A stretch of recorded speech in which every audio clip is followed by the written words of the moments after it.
कि कम हुई वोटिंग से कहीं खुशी और कहीं गम का माहौल नजर आ रहा है। हालांकि इस बीच सभी के दावों में जीत नजर आ रही है।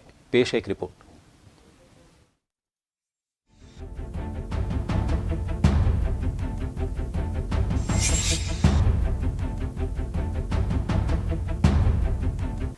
दिल्ली की कुर्सी के लिए मिशन 2024 में सभी पार्टियां चुनावी रण में हैं, जिसमें पहले चरण के मतदान के साथ पहला पड़ाव भी पार हो गया है और अब पार्टियां दूसरे चरण की तैयारियों में जुट गई हैं। लेकिन इस बीच पहले चरण में कम मतदान प्रतिशत ने सभी को जोरदार झटका दिया है।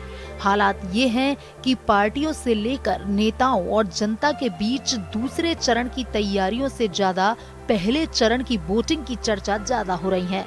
मतदान के बाद से ही पार्टियां और नेता इस पर मंथन में जुट गए हैं और वोटिंग ट्रेंड पर फीडबैक भी ले रहे हैं।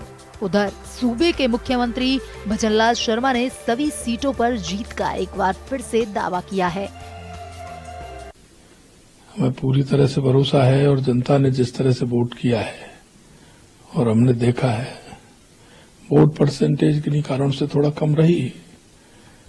गर्मी भी थी, कई कारण और भी थे, शादी ब्याह का भी है। लेकिन मैं कहना चाहता हूं कि जो 12 सीट है भारतीय जनता पार्टी इन 12 सीटों में पूरी तरह से जीतेगी। राजस्थान में 25 की 25 सीट भारतीय जनता पार्टी जीतेगी।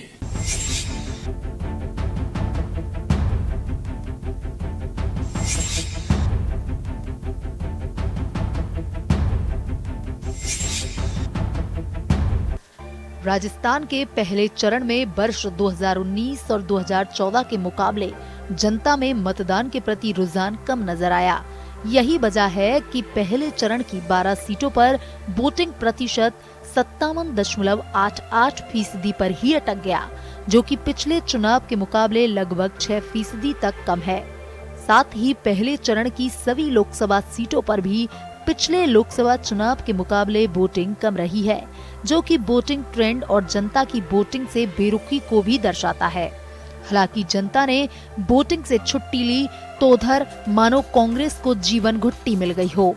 पीसीसी चीफ डोटासरा ने कहा कि वोटिंग ट्रेंड मोदी गारंटी से मुंहभंग दिखाता है। देश के लोग अब जवाब चाहते हैं कि मोदी जी ये जुमलेबाजी बंद करो और आप काम करके आपने दिखाया नहीं, इसलिए आप सत्ता से जाने के लिए तैयार हो जाओ। इन पहले फेज के चुनाव में 12 सीटों के ऊपर जो चुनाव हो रहा है उसमें मैं समझता हूं कि 1-2 सीट में टक्कर है, बाकी सब जगह इंडिया गठबंधन आगे है।